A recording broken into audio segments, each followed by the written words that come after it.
In 2010, two political scientists, Nyhan and Jason Reifler, published a finding that sent shockwaves through journalism, psychology, and every corner of the internet that cared about facts. Their claim: when people are presented with factual corrections that contradict their political beliefs, they don't just reject the correction.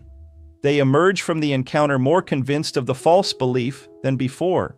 The media ran with it. Headlines declared that facts were useless against ideology, that corrections were counterproductive, that the human brain was hardwired to reject inconvenient truths and double down on comfortable lies. But there was one problem. It wasn't quite true. Welcome to the Critical Thinking Literacy Channel. I'm John Bala. Today we examine a concept that entered popular culture with enormous force, and that turns out to be a case study in itself. A case study in how a genuine scientific finding can be distorted, overgeneralized, and then used to justify exactly the kind of learned helplessness that critical thinking is supposed to defeat. Nyhan and Jason Reifler designed 4 studies using mock news articles. Participants read articles that contained misleading or false claims made by politicians, and some participants also received factual corrections embedded in the same articles. Their most famous finding involved the Iraq War and weapons of mass destruction. Conservative participants who received a correction stating that no WMDs had been found in Iraq actually became more likely to believe WMDs had been found, not less. That finding was real. It was documented. And in specific contexts, it has been observed since. The problem was not that the finding was fabricated. The problem was what happened next. The popular press translated a narrow experimental finding into a sweeping claim. Corrections backfire became corrections always backfire. Some conservatives became everyone. Nyhan himself later acknowledged this in a 2021 paper, published in the Proceedings of the National Academy of Sciences, writing that the original findings had been frequently misinterpreted as showing that all corrections are counterproductive. He was clear. His own study did not support that claim.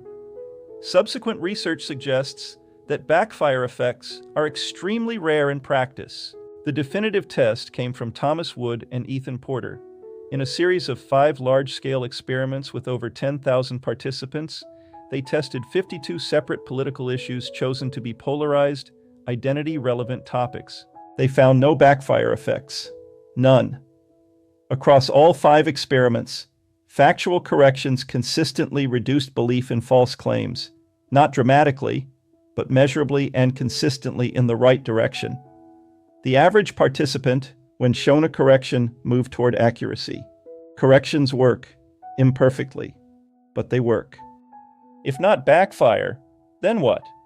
The reason facts often fail to change minds is more nuanced and more actionable than the brain is hardwired to reject them. Researchers now identify 3 distinct phenomena that people were incorrectly labeling as the backfire effect. First, factual belief versus attitude. Wood and Porter found something critical. Corrections can change factual beliefs without changing attitudes. A person may update what they believe is factually true while maintaining the same emotional stance or policy position. In other words, changing a fact does not automatically change a position. Second, the continued influence effect. Even when corrected, misinformation continues to influence reasoning. The correction weakens the false belief, but does not erase it. The original information leaves a residue that continues to affect judgments. The continued influence effect. Corrections compete, they don't replace. Third, identity threat and motivated reasoning.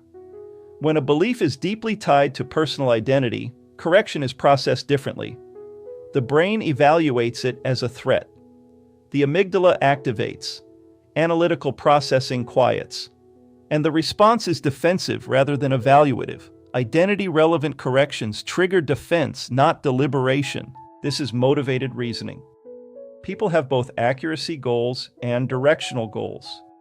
When a belief is identity-relevant, the directional goal takes over. You are no longer asking, "Is this true?" Instead, you are asking, can I defend this? The directional goal overrides the accuracy goal. Now for doubling down. It's a poker term. It means increasing your bet when you are confident in your hand. In common usage, it means when confronted with evidence that you are wrong, you do not retreat. You reassert your original position with greater force. You double the bet, and you double the commitment. The backfire effect claimed doubling down was caused by the correction itself. That failed to replicate. What actually happens is identity threat activates a pre-existing defensive posture. Motivated reasoning makes doubling down more likely. The correction is the trigger, not the cause. In 1956, Leon Festinger studied a doomsday cult that believed the world would end.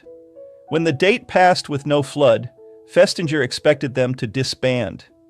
Instead, the most committed members, those who had quit jobs and given away possessions, became more committed.